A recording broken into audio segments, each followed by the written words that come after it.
Shalom. God is good all the time. Tuhan selalu baik setiap saat, dan Dia membuat segala sesuatu indah pada waktunya masing-masing.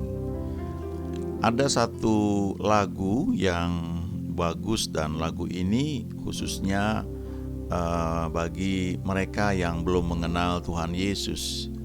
Lagu ini merupakan lagu doa sebagai awal kehidupan Kristen, ya, sebelum kita mengenal Tuhan Yesus.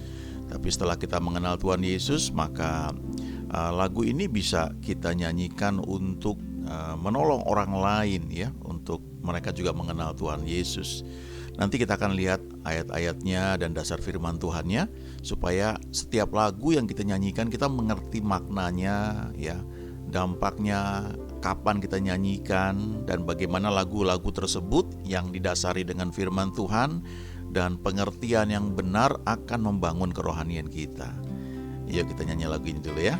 Into My Heart. Into my heart, into my heart, come into my heart, Lord Jesus, come in today, come in to stay, come into my heart, Lord Jesus, into my heart, into my heart, into my heart, come into my heart, Lord Jesus, come in today, come in to stay, come into my heart, Lord Jesus. Mari masuk. Mari masuk, mari masuk, masuk hatiku, ya Yesus,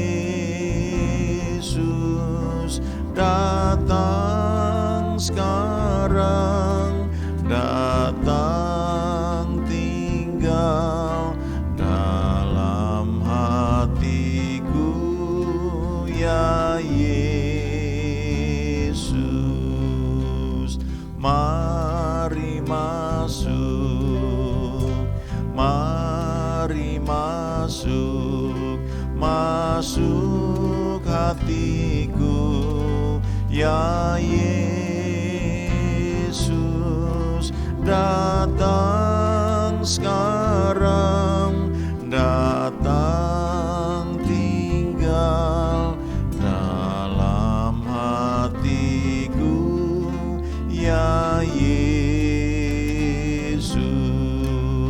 Into my heart, into my heart, into my heart, come into my heart, Lord Jesus, come in today, come in to stay, come into my heart, Lord Jesus, into my heart, into my heart, into my heart, come into my heart, Lord Jesus, come in today, come in to stay, come into my heart, Lord Jesus. Kenapa dikatakan into my heart, atau mari masuk, ya? Karena Tuhan itu gambarannya seperti ini. Dia ada di depan pintu hati kita masing-masing. Lalu dia mengetuk pintu hati kita. Nah, ketika kita membuka pintu hati kita, ya, maka dia masuk dan dia tinggal bersama kita. Ya, come in to stay, datang untuk tinggal, bukan untuk bertamu, untuk tinggal. Nah, kalau dia tinggal bersama kita, artinya ya dia nggak pergi-pergi lagi, ya. Jadi nggak datang hari ini, ya, kemudian dia keluar, besok pagi kita nyanyi lagi, dia datang lagi, masuk dalam hati kita, kemudian malam dia keluar, nggak begitu, ya. Sekali dia masuk, ya, dia tetap tinggal bersama kita. Ya, selama kita tidak menolak dia atau menyangkal dia, maka dia tetap tinggal bersama kita. Ini lagu yang penting. Ya, nggak harus dalam bentuk lagu, tapi artinya kehidupan Kristen itu sesungguhnya dimulai ketika kita membuka pintu hati kita dan menerima Yesus sebagai Tuhan dan Juru Selamat. Saya akan bacakan Yohanes 10 sekarang. Lihat ya, ada 3 ayat penting di sini. Paling bagus kalau kita bisa baca dari ayat 1 ya. Tapi pada saat ini penekanannya di 3 ayat ini ya. Dan juga nanti ada ayat-ayat lainnya. Yohanes 10 ayat 9. Akulah pintu.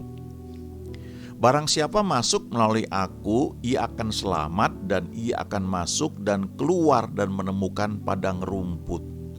Ayat 10, pencuri datang hanya untuk mencuri dan membunuh dan membinasakan.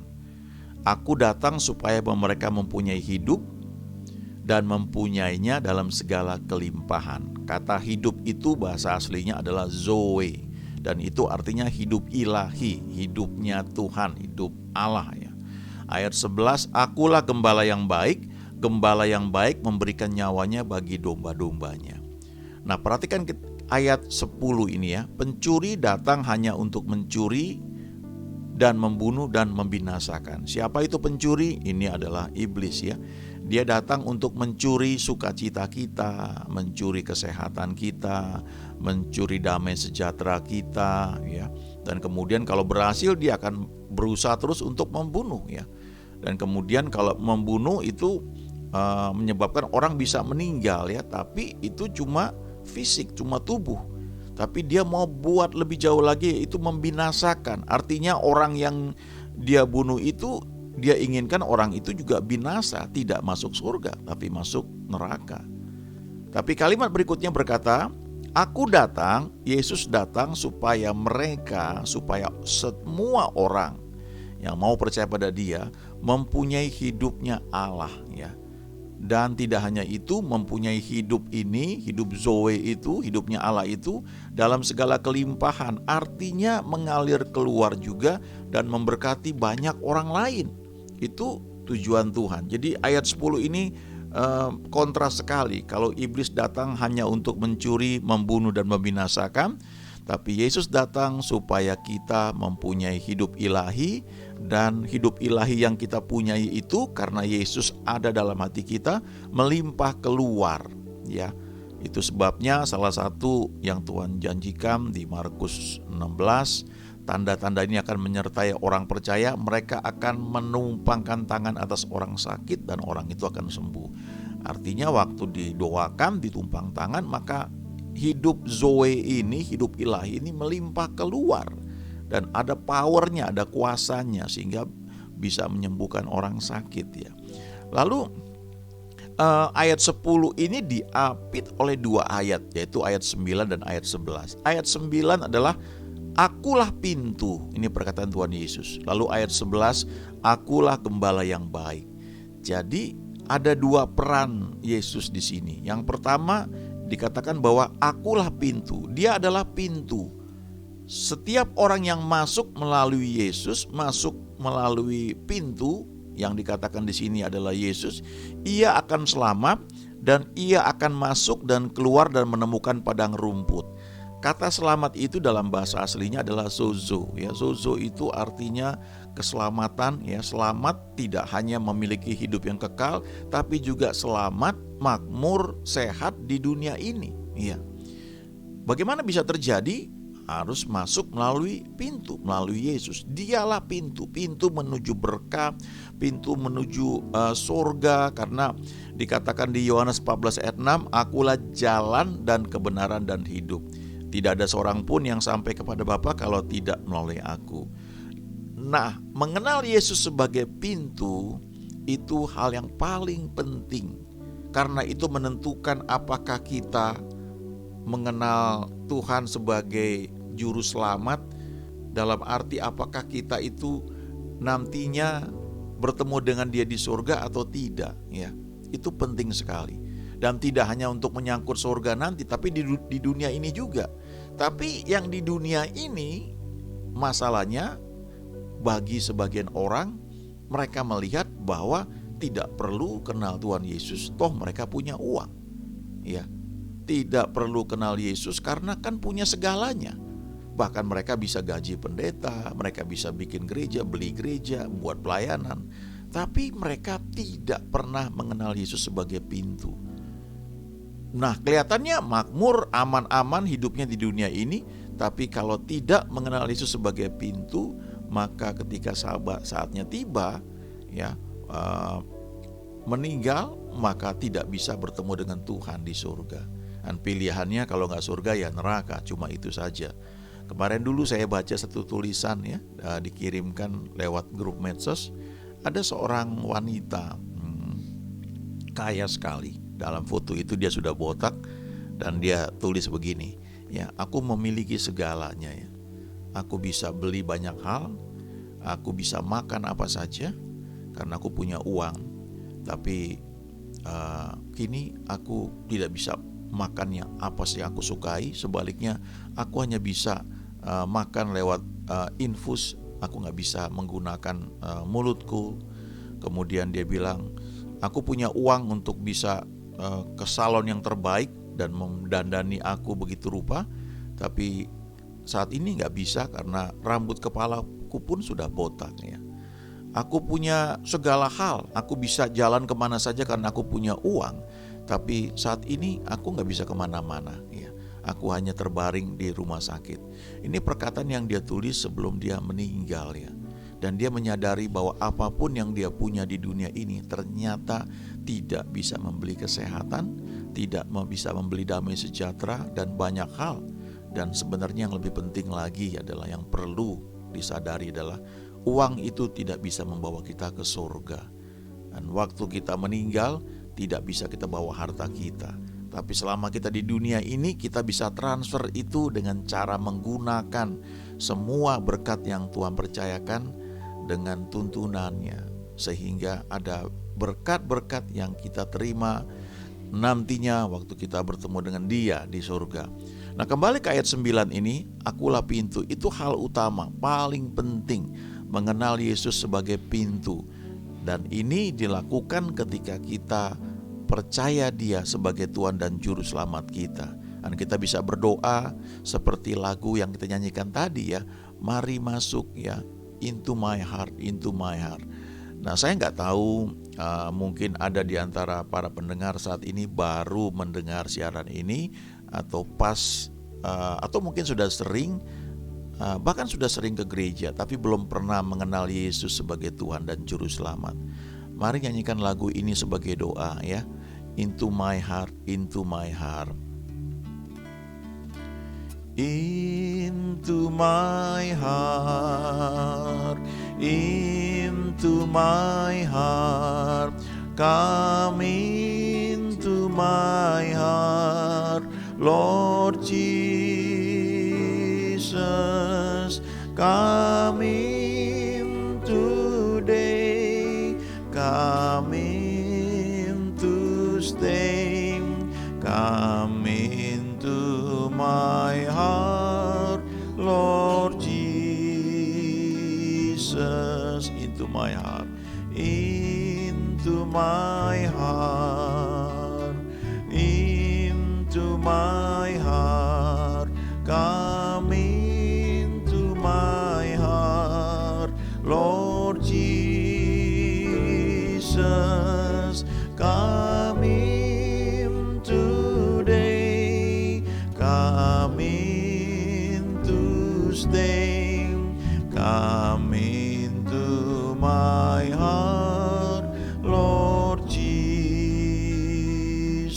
mari masuk. Mari masuk, mari masuk, masuk hatiku, ya Yesus, datang sekarang, datang tinggal dalam hatiku, ya Yesus. Mari masuk, mari masuk, mari masuk, masuk hatiku, ya Yesus, datang sekarang, datang tinggal dalam hatiku, ya Yesus.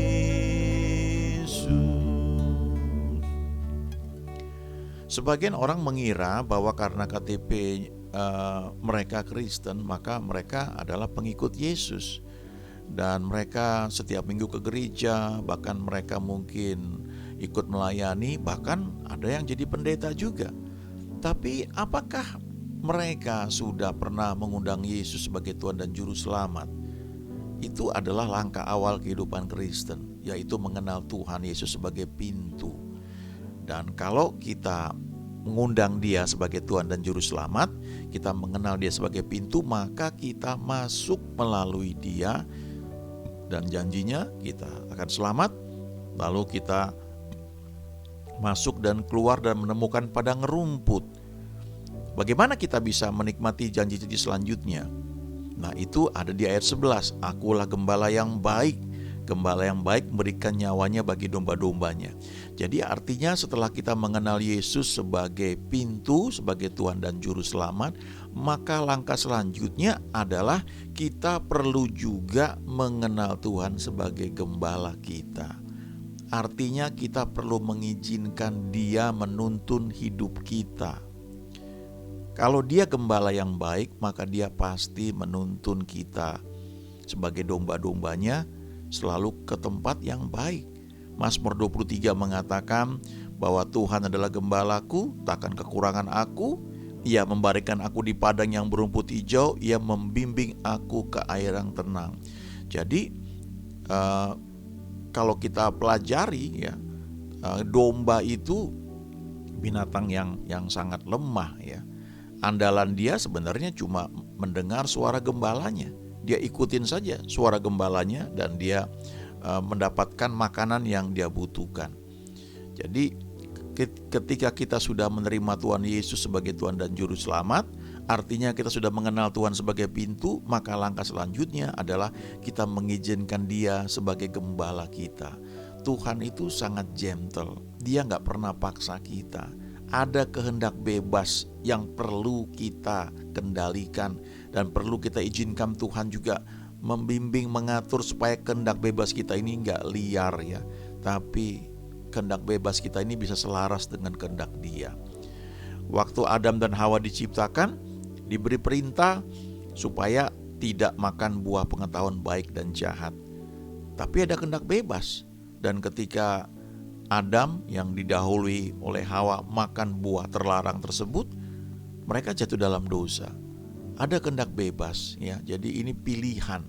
Kenapa ada kehendak bebas? Karena Tuhan ingin supaya kalau kita ikut Dia, bukan karena tidak ada pilihan lain ya, tapi kita belajar mempercayakan hidup kita untuk Dia tuntun kita. Nah, selanjutnya Yohanes 10 ya, ayat 27 sampai dengan 29. Ini juga ayat yang sangat penting ya. Saya beri judul ini A Listening Heart, A Firm Foundation ya. Ayat 27, domba-dombaku mendengarkan suaraku, dan aku mengenal mereka dan mereka mengikut aku ya. Lalu ayat 28, dan aku memberikan hidup yang kekal kepada mereka, dan seorang pun tidak akan merebut mereka dari tanganku. Mereka pasti tidak akan binasa sampai selama-lamanya. Bapakku yang memberikan mereka kepadaku lebih besar daripada siapapun, dan seorang pun tidak dapat merebut mereka dari tangan Bapa. Coba camkan, renungkan 3 ayat ini ya. Setelah kita terima Tuhan Yesus, dari Yohanes 10 ayat 9 tadi, mengenal Tuhan Yesus sebagai pintu ya. Kemudian kita juga memutuskan mau mengizinkan Dia ya untuk membimbing hidup kita, artinya kita menjadikan Dia sebagai gembala kita. Maka kita perlu ingat Yohanes 10 ayat 27 sampai 29 ini. Yang pertama adalah dikatakan domba-dombanya Yesus itu mendengarkan suara Yesus ya.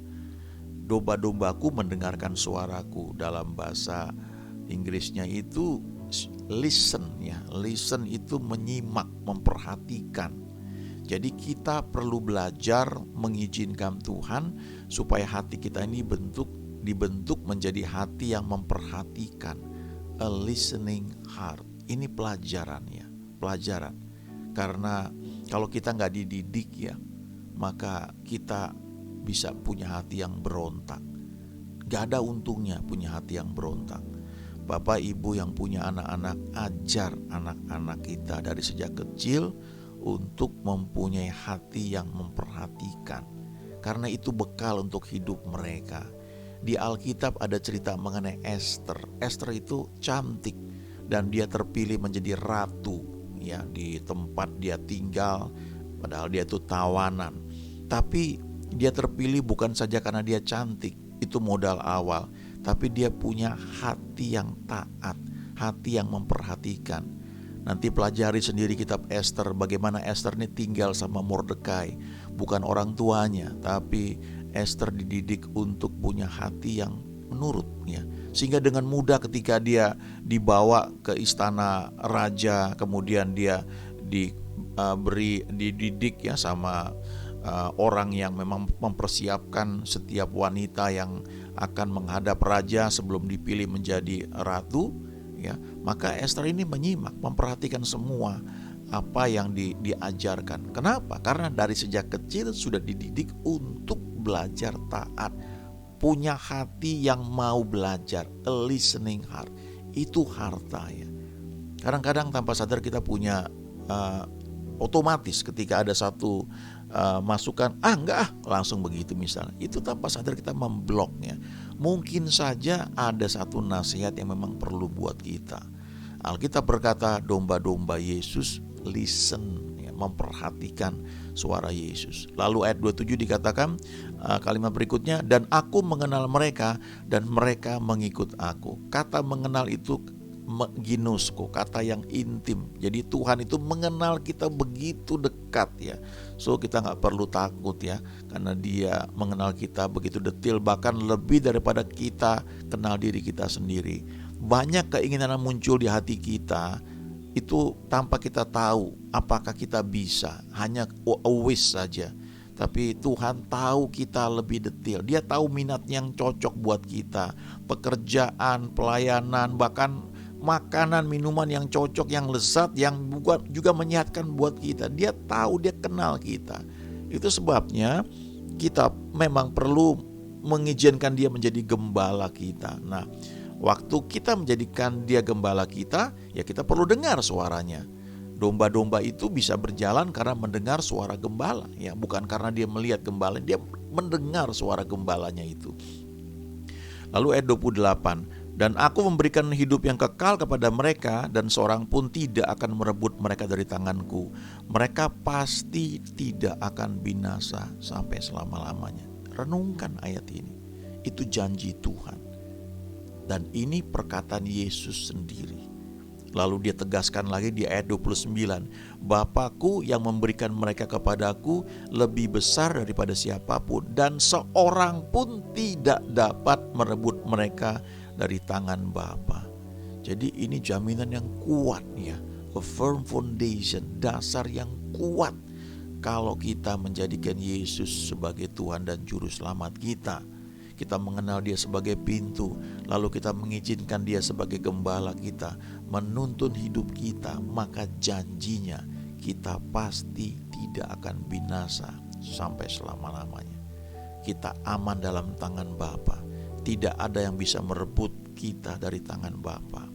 Kalau kita baru mengenal Tuhan Yesus, maka kita perlu untuk belajar firman Tuhan. Kita ikut kelompok pemahaman Alkitab yang baik, di mana kita bisa belajar dasar-dasar firman Tuhan, belajar mengenal suara Tuhan, belajar untuk taat, ya. Dan kita perlu dibaptis juga. Nanti tergantung di gereja di mana kita bergabung, tapi lakukan apa yang Tuhan perintahkan. Maka kita akan melihat bahwa Dia Tuhan yang sangat baik. Ya, dulu saya terima Tuhan Yesus, mengenal Dia sebagai Tuhan itu ketika kelas 1 SMA. Tapi saya berpikir, yang penting gue sudah punya tiket ke surga, gue gak perlu takut. Tapi hidup saya sehari-hari, saya gak pernah libatkan Dia, ya. Walaupun saya mulai belajar baca firman, saya pikir, kalau nanti soal pekerjaan, soal sekolah, ya, atau soal mau pacaran sama siapa, nanti mau married sama saya, tergantung saya dong, ya. Kan Tuhan gak tahu selera saya. Nah, waktu saya kemudian mau lulus SMA, saya sadar bahwa waktu itu saya perlu berdoa, ya. Karena kampus yang saya mau masuk itu saingannya tinggi sekali. Jadi saya mulai belajar berdoa. Saya minta orang lain juga doakan, ya, gitu, ya. Akhirnya saya belajar bahwa Tuhan itu baik, ya. Waktu saya akhirnya kuliah di tempat tersebut, saya kenal Dia lebih jauh lagi lewat teman-teman yang membimbing, lewat persekutuan.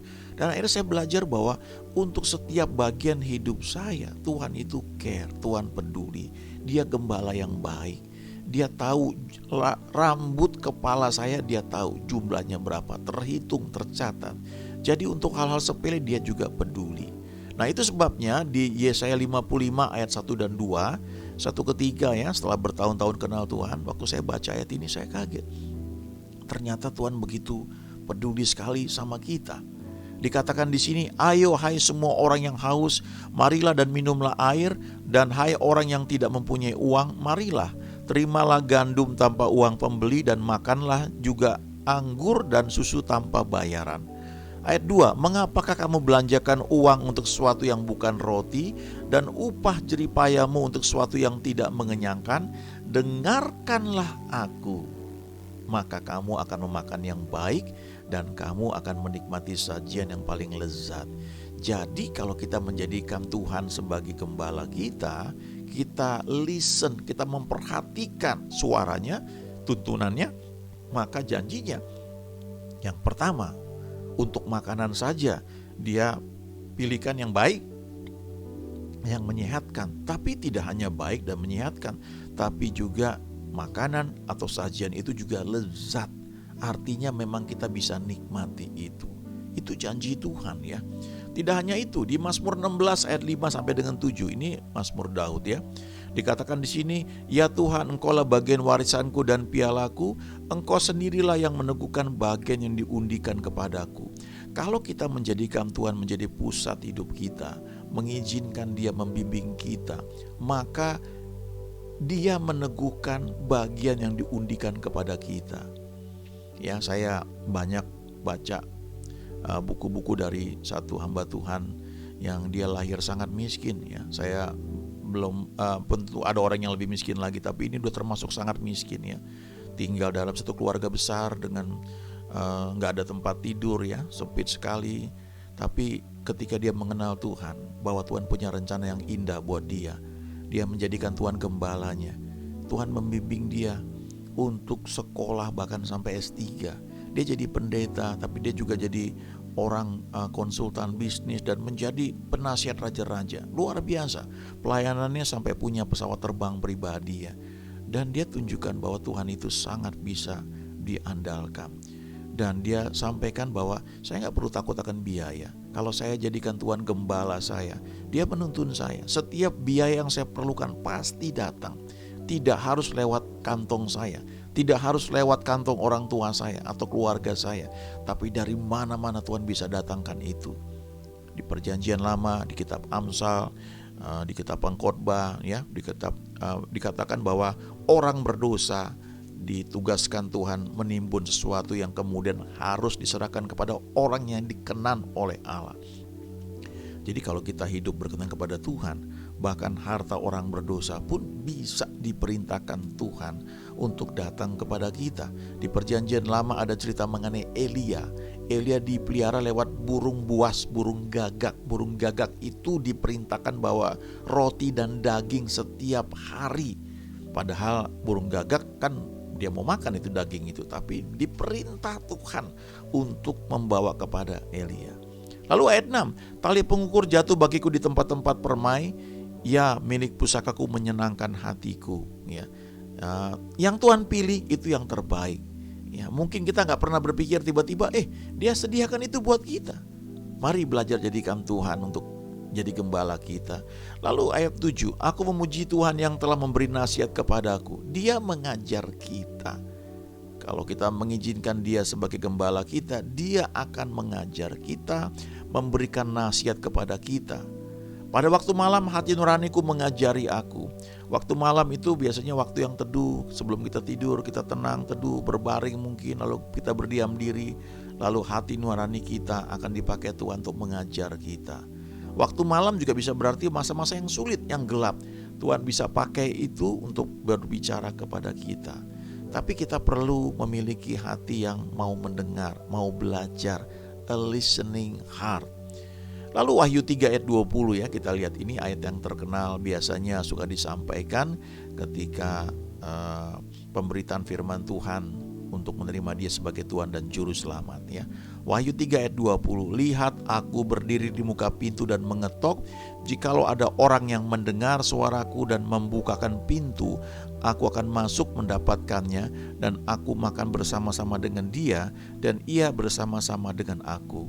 Kalau kita perhatikan di banyak gambaran mengenai ayat ini ya, lukisan yang dibuat, maka pintu ini adalah pintu hati dan pintu ini tidak punya grendel di depan ya. Artinya pintu ini tidak bisa dibuka dari luar. Tuhan perlu mengetok pintu hati kita, lalu kalau kita dengar suara dia dan kita mau buka pintu, baru dia masuk. Dia sangat gentle, dia sangat sopan. Ini bicara dua hal. Yang pertama tentang orang yang belum pernah mengenal Tuhan Yesus ya. Seperti lagu yang kita nyanyikan tadi ya. Ketika mendengar suara Yesus dan buka pintu, maka Yesus masuk ke dalam hatinya, ke dalam hati kita yang belum terima Tuhan Yesus. Setelah kita terima Tuhan Yesus, maka dia tinggal bersama kita. Dia gak keluar masuk ya. Dia tetap di situ. Ya, jadi lagu itu dinyanyikan sebenarnya sekali untuk kita waktu terima Tuhan Yesus, waktu mengundang dia masuk dalam hati kita. Tapi selanjutnya ada banyak pintu dalam kehidupan kita, dalam kamar kita, dalam ruang tamu, kamar mandi dan semuanya. Apakah kita mengizinkan Tuhan cuma masuk sampai di ruang tamu? Apakah kita juga mau mengizinkan dia masuk ke seluruh kamar yang ada di rumah kita? Kamar hobi, kamar bacaan, kamar mandi, kamar tidur, dan mengizinkan dia untuk menguasai seluruh bagian hidup kita. Dikatakan di sini, aku akan masuk mendapatkannya dan aku makan bersama-sama dengan dia dan ia bersama-sama dengan aku. Waktu makan bersama itu waktu yang santai, di mana kita bisa ngobrol dengan terbuka dengan orang yang makan bersama kita ya. Jadi ini menunjukkan Tuhan itu mau membangun fellowship dengan kita. Dia mau mendengar kita menceritakan mungkin mimpi kita, visi kita, atau kesulitan kita. Dan dia juga mau cerita tentang hati dia, rencana dia buat kita masing-masing ya. Dan kalau kita mengizinkan dia bicara, maka kita akan menikmati tidak hanya persekutuan, tapi kita akan mendapatkan kekuatan bahwa dia Tuhan yang baik ya. Dia mau bawa kita senantiasa menikmati yang terbaik dalam kehidupan kita. Ada satu ayat di Yesaya 1 ayat 19 ya. Kalau kamu mau menurut dan mendengar, kamu akan menikmati hasil baik dari negeri itu. Bahasa Inggrisnya mengatakan if you willing and obey ya. Kalau kamu itu rela dan taat, you will eat the best of the land. Kamu akan memakan hasil terbaik dari negeri itu. Dan kita bisa berkata senantiasa bahwa God is good all the time. Ayo kita berdoa. Terima kasih Tuhan untuk hari ini kami boleh membaca firman-Mu. Dan bagi kami yang baru mengenal Tuhan Yesus, bahwa kami lebih jauh lagi mengenal Engkau sebagai Gembala. Dan bagi kami yang sudah mengenal Engkau Tuhan, bahwa kami mengizinkan Engkau membuka semua pintu dalam kehidupan kami, semuanya Tuhan, supaya Engkau masuk sebagai Gembala, membimbing kami dalam setiap bagian kehidupan kami. Tidak hanya di pelayanan di gereja, waktu hari Minggu, tidak hanya untuk hal rohani, tapi semuanya Tuhan. Untuk hobi kami, untuk jalan-jalan, untuk makanan, minuman Tuhan, untuk kuliah, sekolah, pekerjaan, masa depan kami, untuk keluarga, untuk teman hidup bagi yang belum memilikinya Tuhan. Dan kami percaya Engkau mau membawa kami ke tempat yang terbaik senantiasa. Tidak hanya membawa kami ke tempat tersebut, tapi menikmatinya. Dan kami boleh berkata senantiasa bahwa God is good all the time. Tuhan, Engkau baik senantiasa. You make all things beautiful in your time, in its time. Engkau membuat segala sesuatu menjadi indah, cocok pada waktunya masing-masing, pada waktumu Tuhan. Terima kasih. Dalam nama Yesus kami sudah berdoa. Amin.